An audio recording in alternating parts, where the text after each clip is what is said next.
반갑습니다. 안녕하세요. 유초동부를 섬기고 있는 전도사 김진희입니다.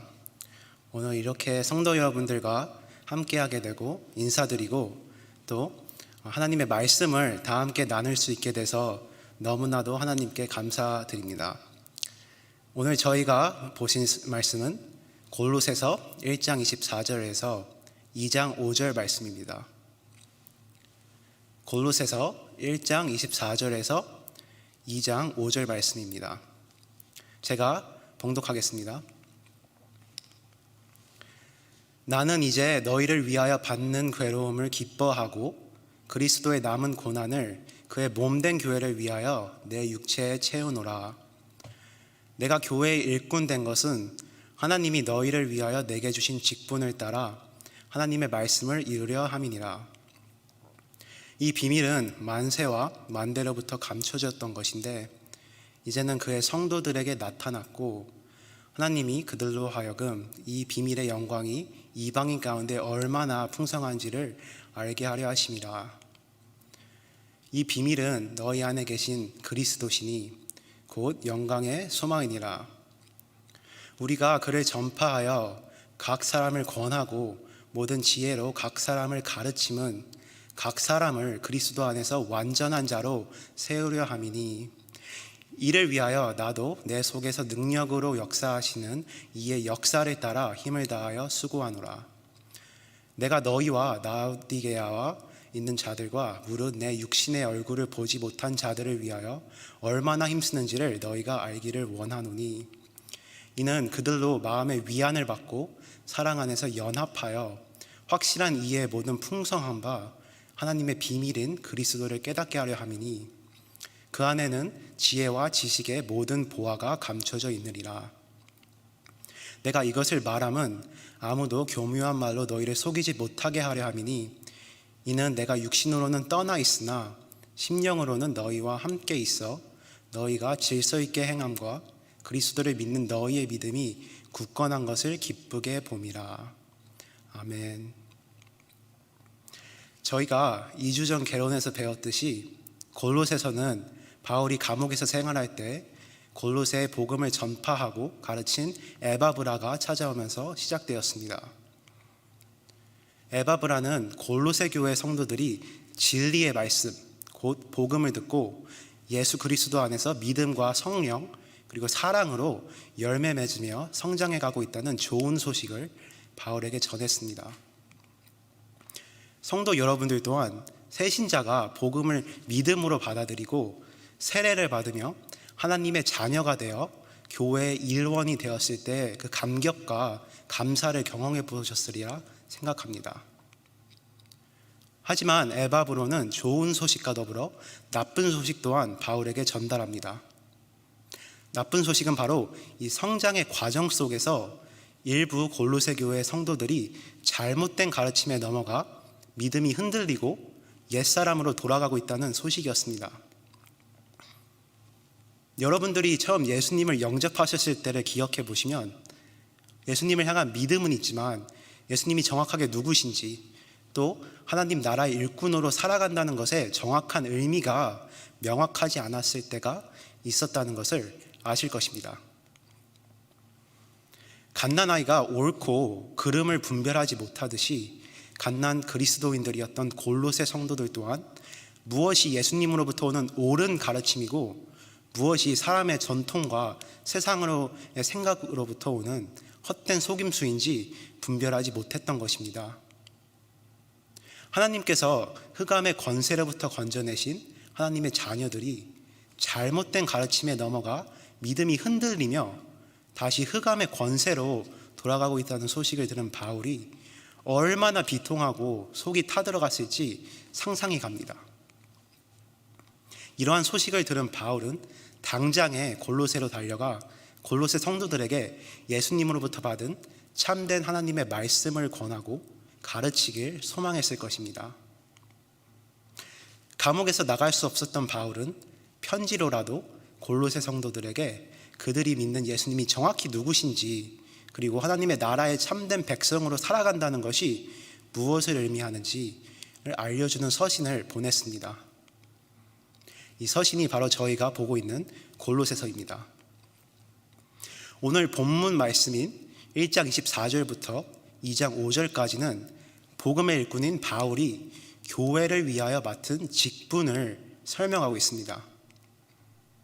이 대목에서 우리는 바울이 예수님으로부터 받은 사명이 무엇이었는지를 명확히 알 수가 있습니다.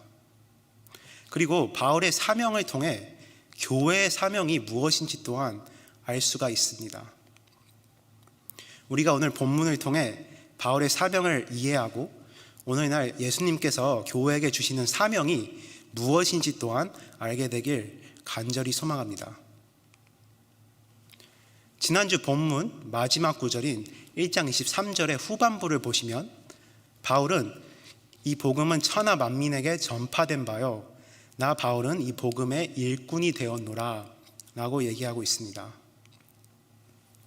여러분이 아시는 것처럼 사도 바울은 원래 초대교회를 박해하던 인물이었습니다. 바울은 주의 증인이었던 스데반이 돌에 맞아 피를 흘리며 순교하였을 때 곁에 서서 동조하고 스데반을 죽이던 사람들의 옷을 지켰습니다. 그러나 다메섹 선상에서 바울은 자신이 박해하고 있던 예수님을 직접 만나게 되고 그리스도를 위해 자신이 보고 들은 것에 증인이 되도록 부름받았습니다. 하나님께서 아나니아에게 바울을 만나러 가라고 명령하셨을 때 아나니아는 바울에 대해 그는 교회를 박해하는 위험한 인물입니다 라고 얘기했습니다. 하지만 하나님께서는 가라, 이 사람은 내 이름을 이방인과 임금들과 이스라엘 자손들에게 전하기 위하여 택한 나의 그릇이라 라고 하셨습니다. 예수님을 만나고 앞을 보지 못하였던 바울은 아나니아에게 안수를 받아 다시 보게 되었습니다.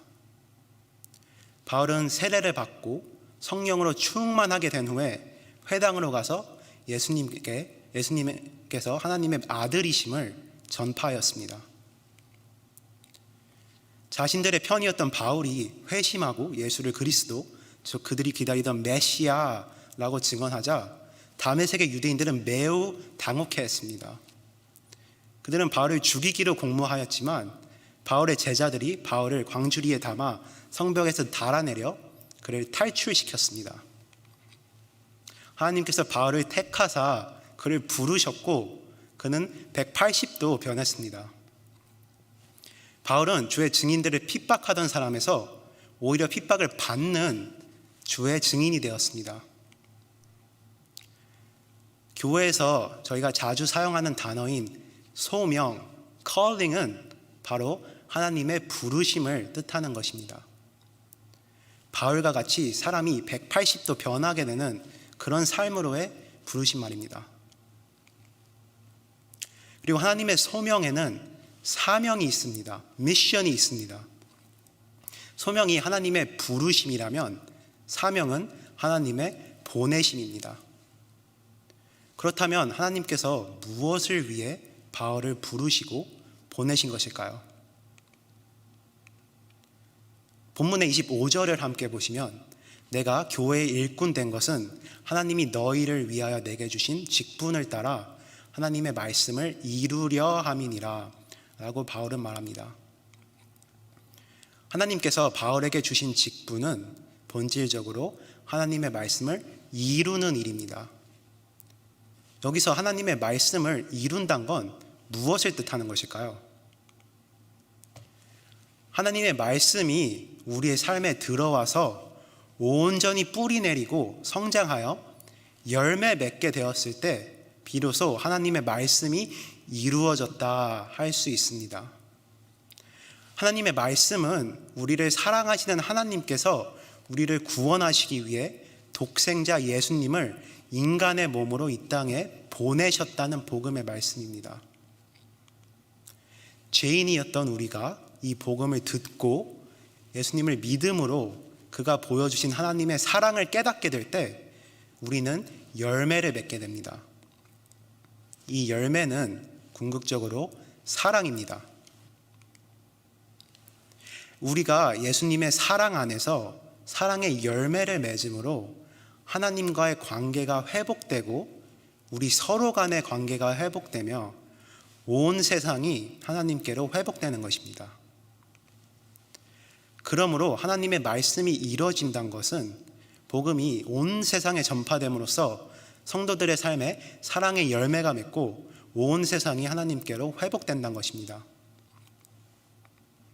바울은 복음을 끊임없이 전파함으로써 골로새 성도들이 처음에 에바브라로부터 들은 참된 복음이 성도들의 마음에 온전히 뿌리 내리고 성장하여 열매 맺도록 하겠다는 것입니다. 바울은 이 사명을 받아 교회를 위한 복음의 일꾼이 되었습니다. 바울은 복음의 일꾼이 됨으로써 예수님의 복음 전파 사명을 물려받았습니다. 우리는 예수님의 복음 전파의 사명을 세 가지로 분류해 볼 수 있습니다. 첫째는 섬김, 디아코니아이고, 둘째는 선포, 케리그마이고, 셋째는 가르침, 디다케입니다. 예수님께서는 우리를 섬기시고 하나님 나라를 선포하시며 제자들을 가르치심으로 이 세상의 복음을 전파하셨습니다. 예수님의 사명을 물려받은 바울 또한 섬김, 선포, 그리고 가르침을 통해 복음을 전파했습니다. 예수님께서는 복음의 전파를 위한 섬김의 모범을 보이셨습니다. 예수님께서는 아픈 자들을 치유해 주시고 배고픈 자들을 먹이시고 제자들의 발을 씻기셨습니다. 그리고 우리의 구원을 위해 자신의 목숨까지 내놓으시는 최고의 섬김을 보여주셨습니다. 예수님께서 우리에게 몸소 보여주신 섬김은 바로 희생적 섬김입니다. 그리고 희생적 섬김에는 고난이 따릅니다. 본문의 24절을 보시면 나는 이제 너희를 위하여 받는 괴로움을 기뻐하고 그리스도의 남은 고난을 그의 몸된 교회를 위해 내 육체에 채우노라 라고 서술하고 있습니다. 여기서 바울이 말하는 그리스도의 남은 고난이란 무엇을 뜻하는 것일까요?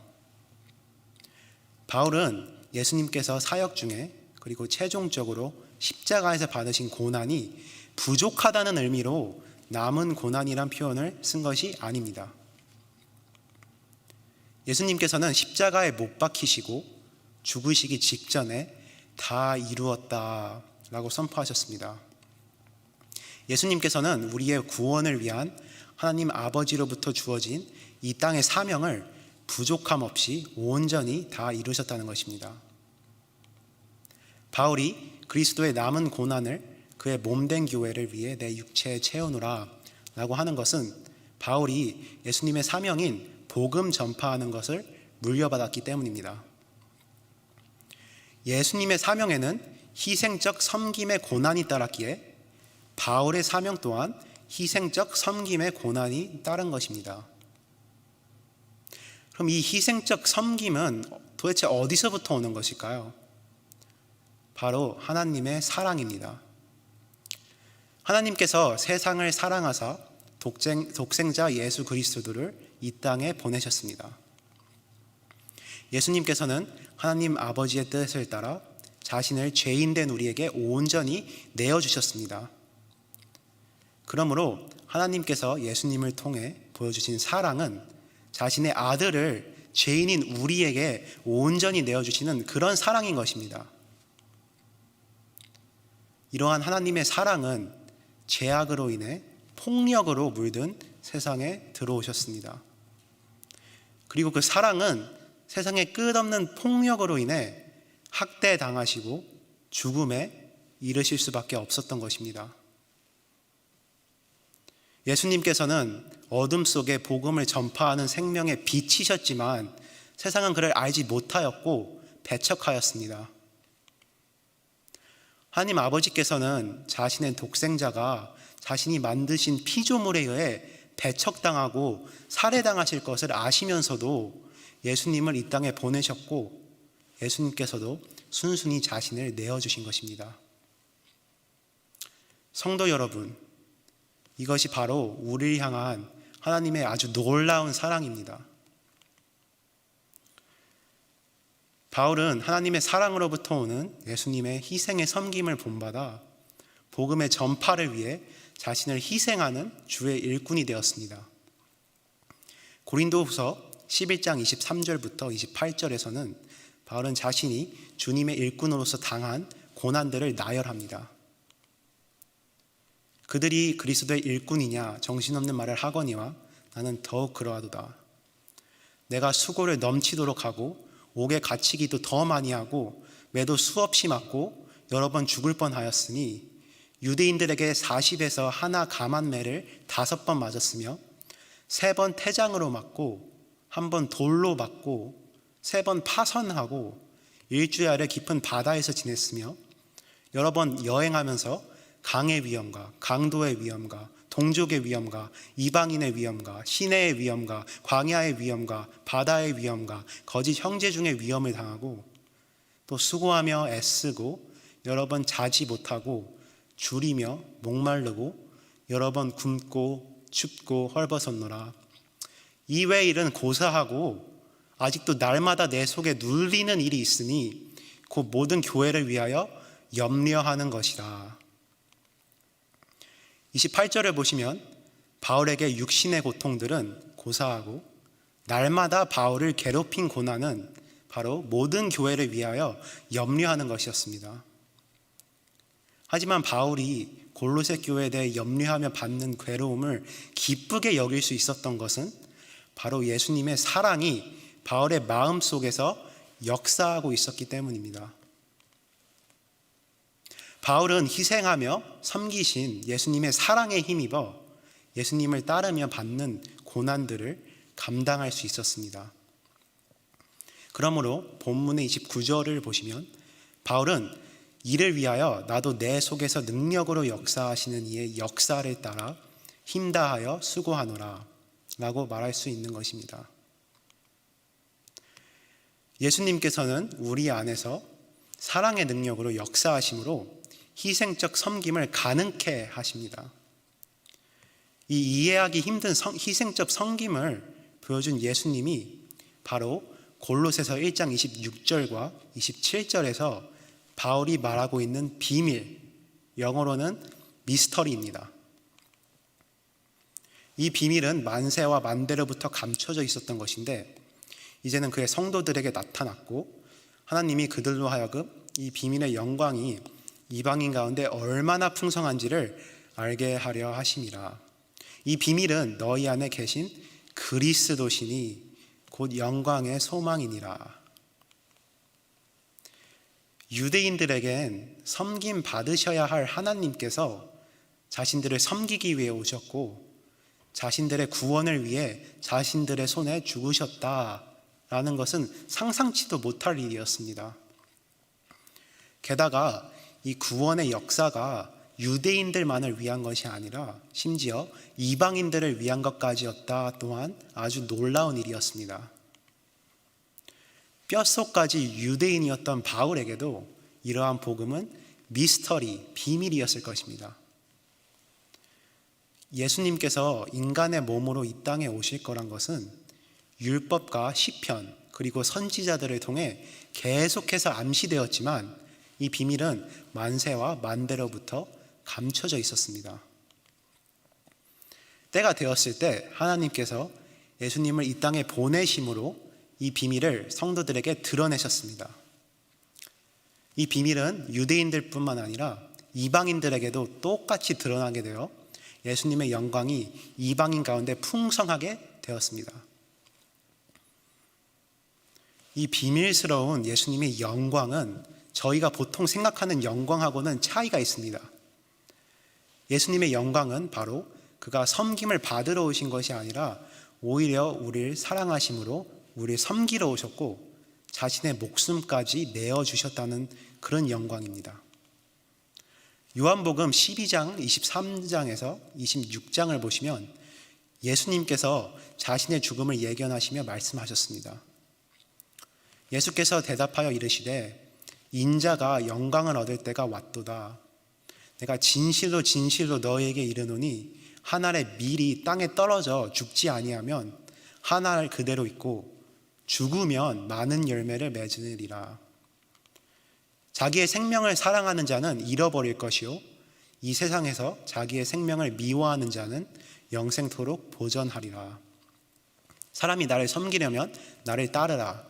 나 있는 곳에 나 섬기는 자도 거기 있으리니 사람이 나를 섬기면 내 아버지께서 그를 귀히 여기시리라.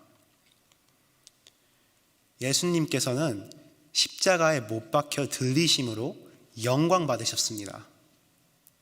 예수님의 왕자는 금과 보석으로 빛나는 왕자가 아니라 예수님의 피로 물든 십자가입니다. 예수님께서는 섬김 받으심으로가 아니라 섬기심으로, 희생하심으로 영광을 받으셨습니다. 바울은 이런 예수님의 영광을 바라보며 예수님을 따라 희생의 섬김을 통해 온 세상에 복음을 전파하는 사명을 받았습니다. 그러므로 복음 전파에는 희생의 섬김이 필요합니다.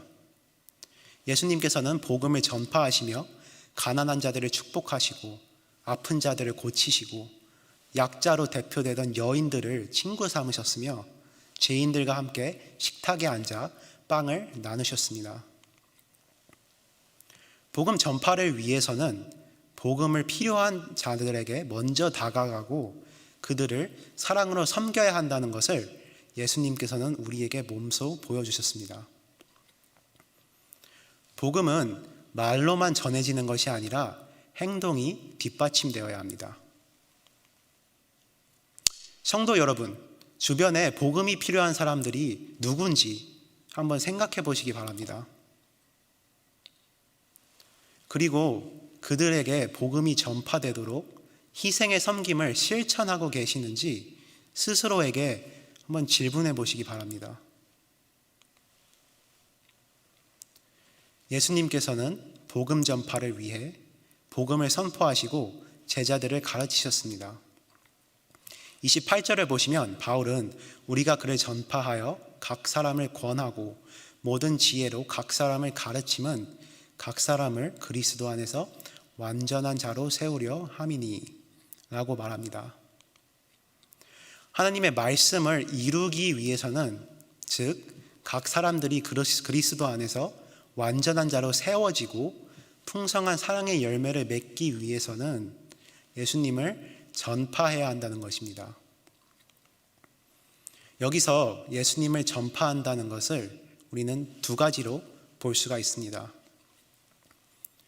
첫째는 예수님이 우리의 구세주 되신다는 것을 세상에 선포하며 권하는 것이고, 둘째는 이 복음을 믿는 성도들을 가르치는 것입니다.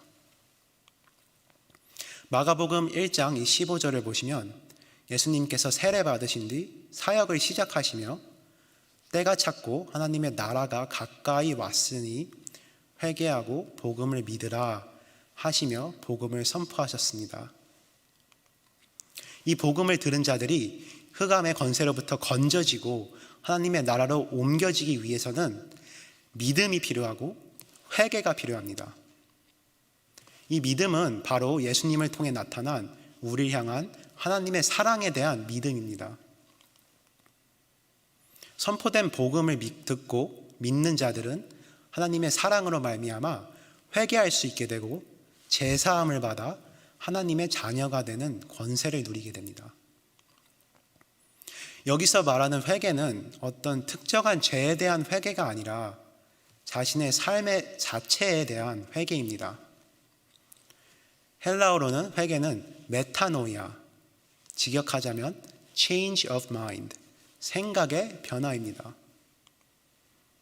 하나님께서는 우리가 십자가에 못 박히신 예수님을 바라볼 때 이기적인 인간의 죄악과 악랄함을 보게 하십니다.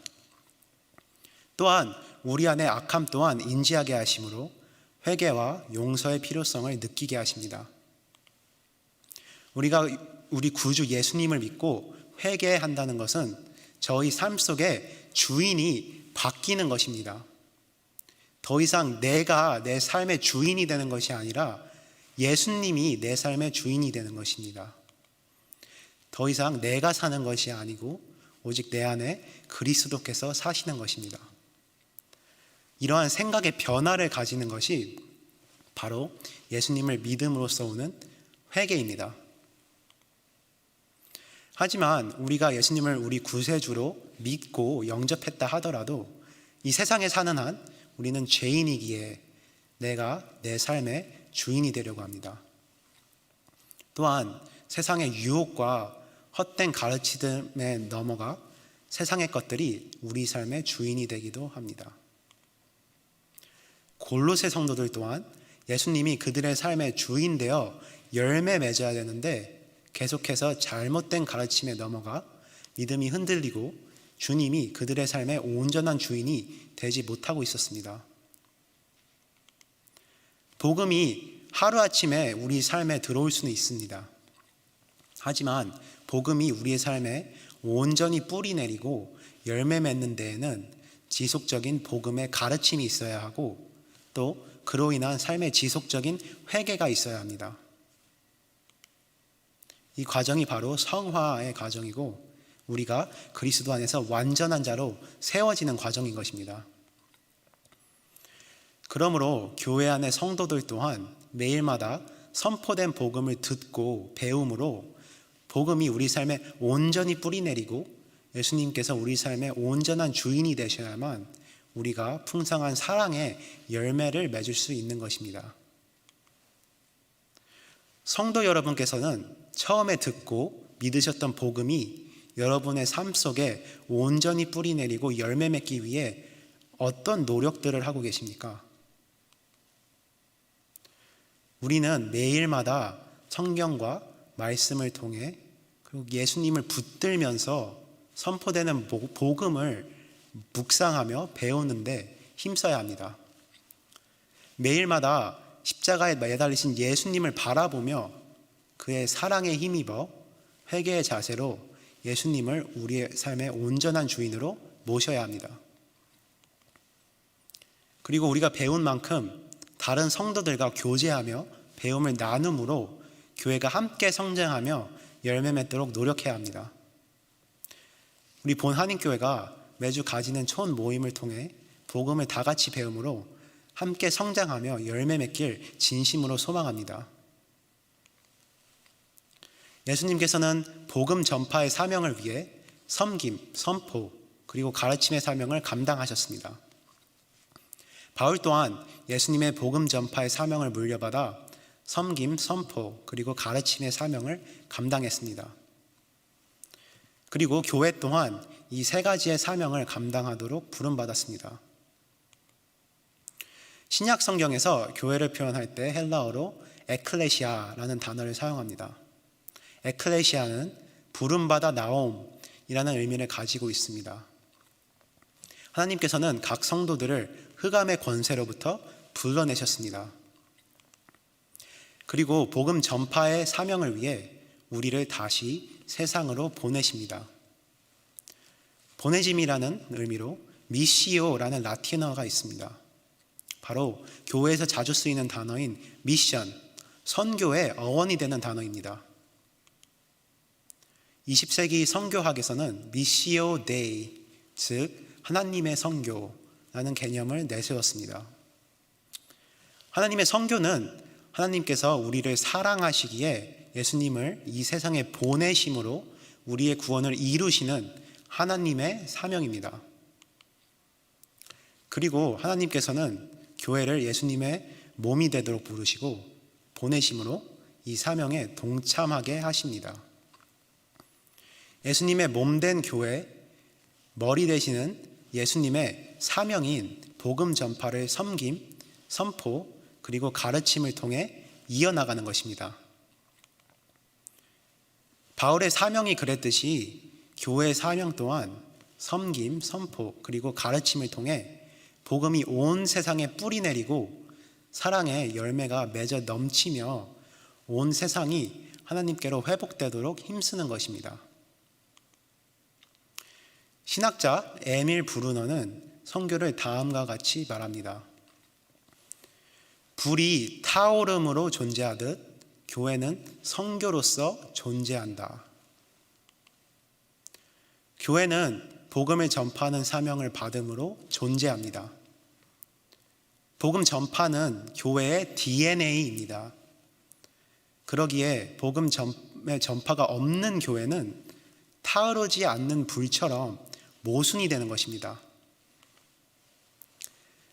본문 마지막 절인 5절을 보시면 이는 내가 육신으로는 떠나 있으나 심령으로는 너희와 함께 있어 너희가 질서 있게 행함과 그리스도를 믿는 너희의 믿음이 굳건한 것을 기쁘게 봄이라 라고 바울은 말합니다.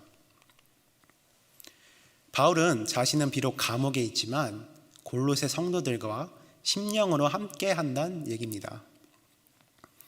바울이 골로새 성도들과 심령으로 함께 했듯이 예수님 또한 성령의 임재하심 가운데 그의 몸인 교회와 항상 함께 하십니다. 그리고 교회가 하나님의 사랑 안에서 질서 있게 행하고 믿음이 굳건하여 복음 전파하기에 힘쓸 때 우리의 머리 되시는 주님께서 우리를 기쁘게 보실 것입니다. 그러므로 바울이 온 힘을 다해 하나님의 말씀을 이루어간 것처럼 오늘날 교회는 희생의 섬김 속에서 세상에 복음을 선포하고 서로를 가르치는 데 힘써야 할 것입니다. 그럴 때 복음이 온 세상 사람들의 마음에 온전히 뿌리 내리고 사랑의 열매를 맺을 것입니다. 온 세상이 예수님의 사랑으로 넘쳐 흐르며 회복되고 오직 하나님께서 영광 받으실 것입니다. 우리 본 한인교회가 예수님의 사랑에 힘입어 섬김, 선포, 그리고 가르침의 사명을 통해 이 땅에 하나님의 말씀을 이뤄나가는 교회가 되길 진심으로 소망합니다. 기도하시겠습니다. 사랑과 은혜가 풍성하신 하나님 아버지, 감사드립니다. 저희가 아직 죄인 되었을 때 저희를 사랑하사 독생자 예수님을 저희에게 보내주셨습니다. 그리고 예수님께서는 저희를 섬기시고 저희를 위해 희생하심으로 저희에게 사랑의 본을 보여주셨습니다. 참된 사랑이 무엇인지 저희에게 알려주셨습니다. 그 십자가에서 드러내신 그 예수님의 영광을 저희가 보고 저희가 부르심을 받았습니다.